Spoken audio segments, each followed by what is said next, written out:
Usapang totoo, walang preno. You under Vlogcaster, real talk lang, walang plastikan. Magandang araw mga ka-Wonder, welcome back sa ating YouTube channel, Wonder Vlogcaster po. Magandang gabi, Mark Narboneta here. Itong mag-asawang Carpio at Duterte mga ka-Wonder, halatang medyo nagpapanik na. Kahit nila sabihin, of course, sino ba naman magsasabi sa kalaban niya o dun sa tao na siyang ino-oppress nga siya dahil sa kanilang pinagagawa, na sila ay nagpipipindot na nung kanilang mga panic button. Kung di ako nagkakamali, dumaan sa aking Facebook na meron doon isang maliit lang na clip na sabi ni Sara Duterte na wala naman daw silang samaan ng loob ni PBBM. Wala naman, di ba, mga ka-Wonder? Yung pinagmumura niya yung Pangulo, wala yun. Yung sinabing nag-hire na siya ng assassin para pag may nangyari sa kanya, ipapatay niya na. Wala, di ba wala? Yung mga sinasabi niya na hanggang sa ibang bansa sinisiraan niya si PBBM, kahit dun sa mga kausap niya na elementary school, mga ka-Wonder. Elementary yun. Sinisiraan niya pa yung Pangulo. Di ba halatang wala naman silang samaan ng loob? Di ba? Ngayon, bakit niya nasabi yun? Kasi nga, ito, nakikita niya na yung kamay ng Pangulo na pinapahintulutan na. Dahil alam natin mga ka-Wonder, dyan pa lang sa House of Representatives, dyan sa House Committee on Justice, nung ito po'y tawag dito, dinidinig. Hindi nililitis dinidinig. Kasi pag sinabi mo nililitis, trial dyan yan sa Senado. Doon sa House of Representatives, House Committee on Justice, dinidinig lang. Mukhang nagkaroon na ng impasse, stalemate, Hindi mabuksan-buksan, yung mahiwagang box. Pati yung mga bank records din, pahirapan pa yan. Itong AMLAC, buti nga, na scrutinize lang ng kaunti. Kasi dyan talaga yung marireveal sa Senado. So dahil nga nagkakaroon ng impasse, when it comes dyan sa kanyang salin, dyan sa kanyang bank record, at saka itong, ang tawag dito, itong kanyang BIR. Na nag-file nga itong si Mans Carpio dyan, na dito nga umaapila siya tungkol sa kanyang mga bank records. Doon pa lang sa pag-apila niya mga ka-Wonder, parang sinasabi niya na, huwag niyong buksan yan. Bakit? Meron ka man tinatago? Diba, doon pa lang malalaman mo Ngayon, tinatanong ni Mans Carpio kung saan daw, kumbaga, china-challenge niya, etong Pangulo, kung saan daw, kung saan ito kumuha ng authority, para buksan yung kanyang bank records at saka itong BIR. Sabi news update, Mans Carpio kinwestiyon ang legalidad ng pag-aproba ni PBBM para i-release ang bank at tax records nila ni VP Sara. Di ba? Kinwestiyon niya. Abogado to mga ka-Wonder, kasi hindi naman tayo magtataka. Marami naman tayo nakikitang mga abogado, na kung titignan mo mga ka-Wonder, parang inaral ba nila itong batas? Of all na tao dapat na mas nakakaalam when it comes to law, although lahat naman ng tao dapat may alam sa batas kahit papano. Especially mga basic law. Kasi sinasabi ron, ignorance of the law excuses no one. Yun sinasabi nating ignorantia legis or ignorantia juris excusat nominem. Ibig sabihin, or nominem excusat, Ibig sabihin, ignorance of the law excuses no one. Especially, we expect from these lawyers, from these attorneys, na dapat alam nila, mga ka-Wonder, pagdating dyan, kung saan kumukuha ng basihan itong Pangulo. Kaya nga itong pinayagan ni PBBM, mga ka-Wonder, finally, yung stalemate dyan, yung impasse, dyan sa Senado, na pinababalik pa nga itong si pangalan nito, si Joel, hindi natin masasabi mga ka-Wonder, kahit bumalik yan dyan para pakita na tumatakbo ang Senado dahil yun daw dapat. Pero may kita mo pa rin mga ka-Wonder, yung iba dyan, they're just trying to be neutral. Pero babantayan pa rin natin yan mga ka-Wonder, hindi tayo pauuto. Ito nga sabi nga ni Joel, na kailan daw ibabalik yung box dito sa BIR? Ngayon nga pinayagan na. Di ba? Kaya kina-question niya ni Mans Carpio. Kasi giniit nitong si Mans o Manases, itong asawa ni Sara, na kung saan ini-implicate din dyan sa magnetic lifter, sila nitong si Pulong, no? Nabibilang na yung araw nila. At yung mga kasong yan, calling, sana ipaungkat. Alam ko, hinahalungkat yan eh. Hinahalungkat yan at yan ay idadagdag sa kanila. No? At palakasin yung kaso kung makita talagang positive, ikulong, walang piyansa mga ka-wonder. No? Dahil itong si Mans, maaring wala raw sapat na legal na batayan. Yung pagpayag ni PBBM, maari daw. Paano ba ito nangangapa? I'm not sure kung yan ang eksakto niyang sinabi, pero bakit niya kinikwestiyon? So, ipinagpalagay na lang natin na maaari. No? Given benefit of the doubt sa kanya. No? Pabor pa nga sa kanya yung ginamit natin term na maaari. Kasi pag kinwestiyon mo, ibig sabihin, hindi lang maaari. Baka sabihin mo pa, wala. Di ba? Itong pagpayag ng Pangulo, no? Na ilabas yung kanilang tax records, no? Diyan sa Senado, sa impeachment court. At yan ay busisiin, no? Kaya ayon sa kanya mga ka-wonder, dapat daw suriin ang desisyon, no? Batay saan? Sa konstitusyon, no? At ang batas daw ang dapat pagbasihan, no? Na nagpoprotekta sa pagiging confidential, kasi mga ka-wonder, alam natin, yung kinote nga natin, no? Na may mga confidentiality pagdating sa tax, no, sa mga tax records. Ngayon, bago natin i-discuss yung ibang mga ka-wonder, ano ba yung kinuwanan ng pinagbasihan, no, ni PBBM patungkol dyan sa internal, sa BIR, no, itong taxes ni Sara Duterte at ng asawa niya, no, ginamit dyan mga ka-wonder itong Section 71 ng National Internal Revenue Code o yung sinasabing NIRC, no, na, or rather, ito yung sinasabing direct constitutional grant. Direct, ito po yung sinusuportahan, backed executively by the power of control under Article 7, Section 17 of the Philippine Constitution. No? Sabi ron, legal and statutory framework. Sabi ron sa statutory tax confidentiality under Section 71 of the National Internal Revenue Code, income tax returns are strictly confidential. O nga naman, confidential pala. And can only be opened or examined upon what? Presidential order. Okay? Presidential order. A taxpayer waiver or specific legal exceptions. So nawawala yun kapag ito'y inutos na ng Pangulo. At under executive power of control, itong Article 7, Section 17 of the 1987 Constitution, sabi ron, states that the President shall have control of all executive departments. Ano pa? Bureaus. Yung BIR is bureau. Kaya nga, Bureau of Internal Revenue. Kawani. No? And offices. Kaya mayroon siyang control. Ito ay noted, no? Under dyan kay Severino Tambanillo. And these grants, pinagkakalooban nitong nabanggit natin, ang Pangulo, no? The administrative subpoena, the administrative authority. Meron siyang authority, karapatan, no? To direct executive agencies. Para daw sabihan itong mga executive agencies, katulad ng BIR, para ano? To comply with lawful subpoenas. O, ibig sabihin, may basihan. So, yan yung sagot sa'yo, Attorney Mans. No? Basahin mo yan, baka nakakalimutan mo. No? Kaya yan yung sinasabing basihan, mga ka-wonder, na sinasabi niya nga na walang basihan o maaari. No? We are trying to be even lessen. Ano? Itong sinasabi niyang doubt o even doubt, baka direct pa yan, wala, no?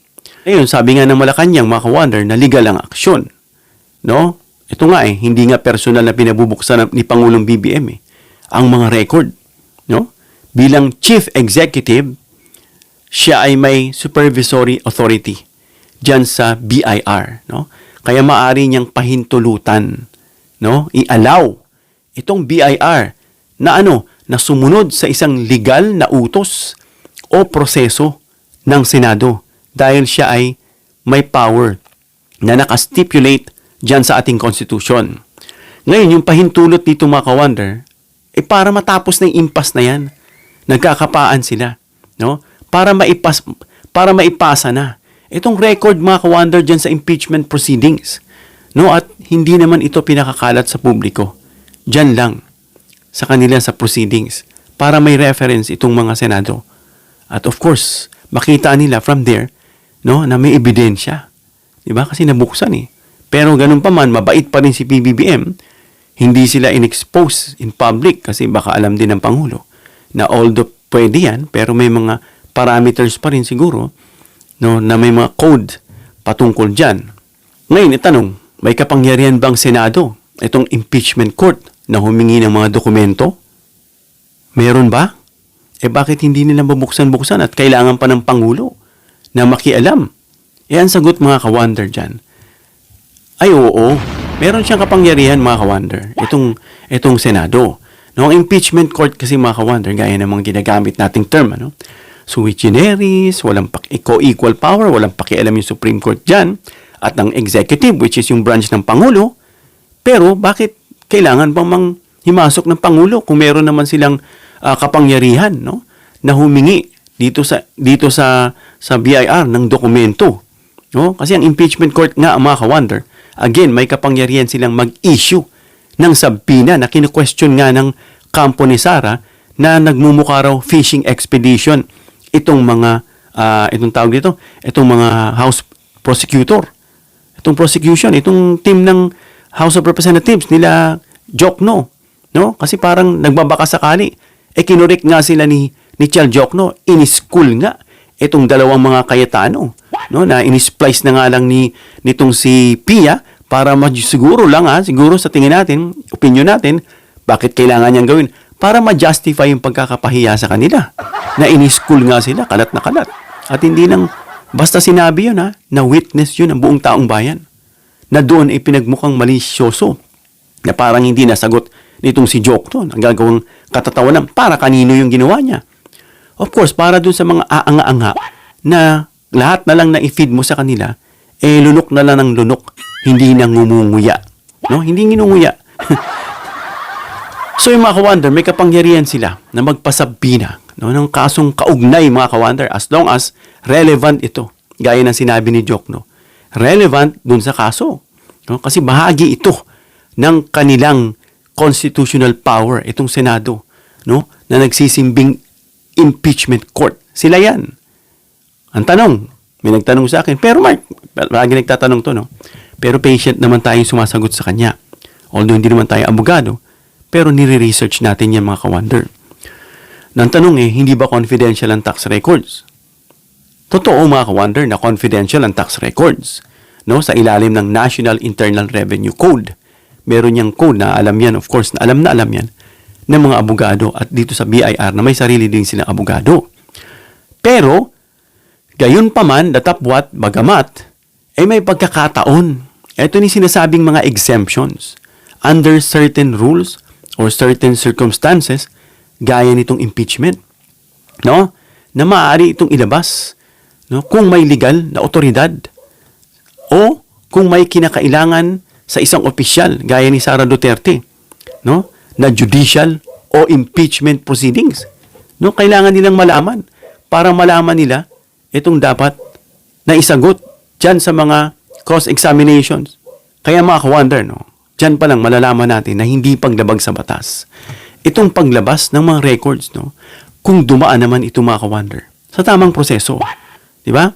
Paano naman yung bank records? Kasi yung sinasabi natin, BIR lang may bank records pa. Di ba? Ang bank records naman mga ka-wonder ay protektado naman siya dun sa sinasabi natin bank secrecy law. Mayroon din siyang proteksyon. Pero bagamat datapwat subalit, ganun din kagaya kanina, may mga legal na exception, no? Kung saan mga ka-wonder ay maaring obligahin. Sino? Itong bangko na mag-submit ng records sa ilalim ng isang wastong sabina. Ito, pinapasabina, inuutusan, no, ng hukuman o ng impeachment court. No, depende of course mga ka-wonder sa umiiral na batas sa particular na uri ng account. No, kaya nga sinasabi rito, wastong sabina. No? Kaya hindi nangangahulugan mga ka-wonder na pwede lang basta-bastang itong ilabas sa publiko. Dapat sumailalim ito sa isang wastong sampina o utos ng hukuman. Kaya yan mga ka-wonder dumaan naman. Kaya yan ay pinadadala. At yan nga, sa tingin ko, dyan na isa. Isa yan sa magiging checkmate. May sinabi kasi itong si Robin dun sa nabasa kong quote. Di ba tinanong niya nga na hindi naman daw illegal yung transaction? Eh di nasagot ko na, wala, tapos na raw ang hearing. Tawa ng tawa yung mga tao, mga ka-wonder. Ay nako. Number 1, Senador. Number 1. Ngayon, tataka tayo. Number 1, number 2 pa rin. Makapatan tayo, no? Only in the Philippines. Juan de la Cruz. Ano ka ba? Ewan ko. So, ano ngayon yung pangunahing batayan, mga ka-wonder, ng paglabas? Of course, number 1 dyan, itong sinasabi nating Constitution.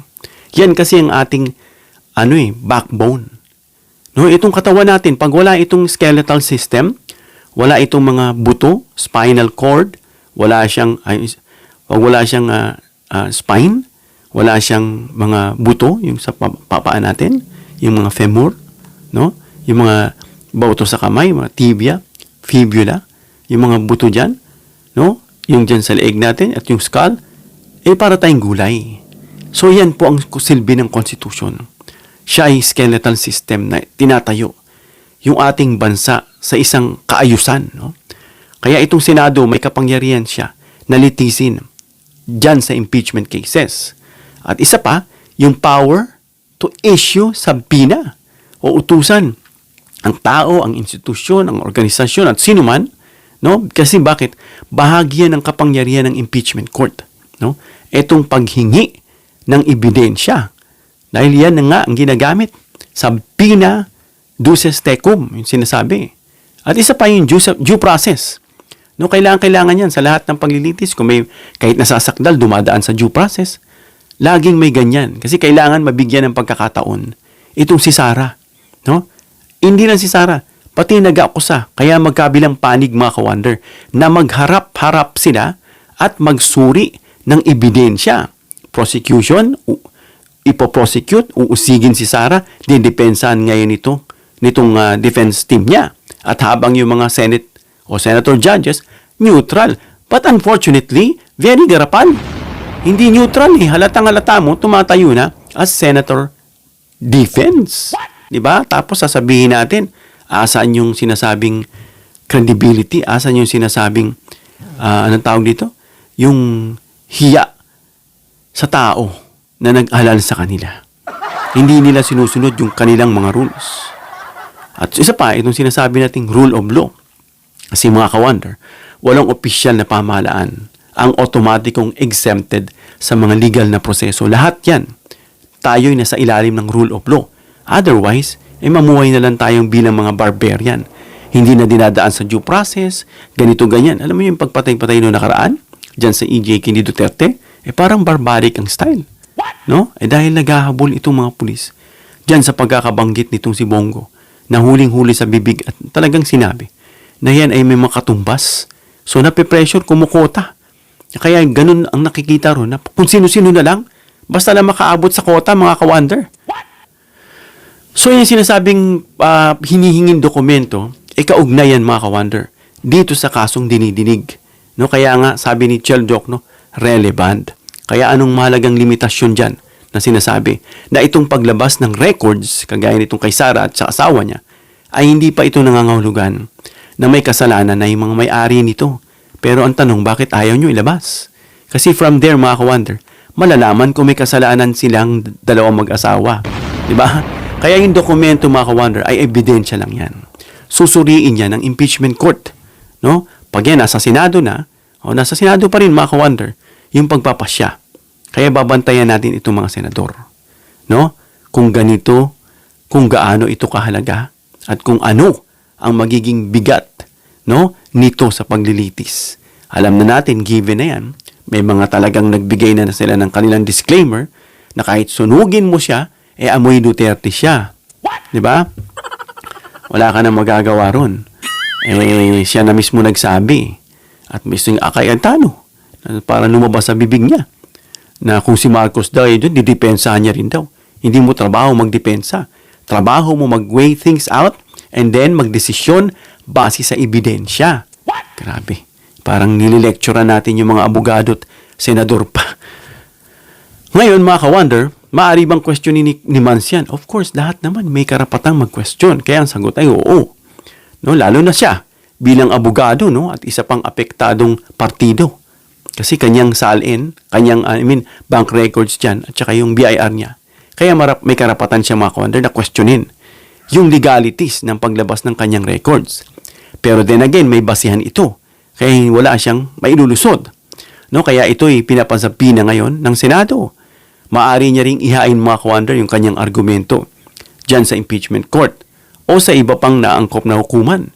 Gaya niyan, ginawa niya, umapila siya sa Supreme Court. Pero mukhang di siya pinakinggan. Di ba? Kasi mga mambabatas din yan. Mga aral sa batas yan. They are the erudites when it comes to the Constitution, sa rule of law. At yung huling pagpapasya dyan, mga ka-wonder, kung legal o hindi legal, itong proseso ay nasa institusyong may kapangyarihang magpasya yan sa usaping ito. No? Kaya, ano yung pinakamahalagang punto rito, mga ka-wonder, bago tayo magwakas? Na ang issue, mga ka-wonder, na hindi kung gusto o ayaw ng Pangulo na ilabas yung records. No? Yan yung mga pinakamahalagang punto dyan. Na yung pangunahing tanong dyan, kung may legal ba na batayan ang Senado at ang impeachment court upang hingin itong mga records ni Sara, ng asawa niya. Kaya sa kasalukuyan, mga ka-wonder, itong posisyon ng Malacanang, ng Pangulo, na pagpapahintulot, no, na ibinigay nga itong pagpapahintulot na mabuksan itong mga dokumento ay upang makasunod dun sa legal na process ng impeachment para matapos na at may linaw. No, habang itong kampo naman ni Mans Carpio at ng asawa niya ay nanatiling kumu-question. May karapatan silang kumu-question kung sapat nga ang legality ng batayan ng Pangulo. But then again, balik tayo sa binanggit natin, sinasaad doon na merong authority ang Pangulo under dun sa banggit nating dalawang article or code. Kaya mga ka-wonder, ano opinion nyo? Sa tingin nyo may authority ang Pangulo na sabihin dyan sa BIR, sa bangko, na buksan yung mga records nitong mag-asawa? Hanggang dito lang tayo, mga ka-wonder. Comment down below your opinion para mabasa at maraksyonan. Please give me a thumbs up if you like this video para ma-share ni YouTube sa iba pang viewers. Please share this video para malaman itong Mans versus PBBM kung sino yung mananalo sa argumento dahil kinwestiyon ni Mans Carpio itong karapatan ng Pangulo na pag-allow na pagbukas ng kanilang bank records at saka tax dyan sa Senado.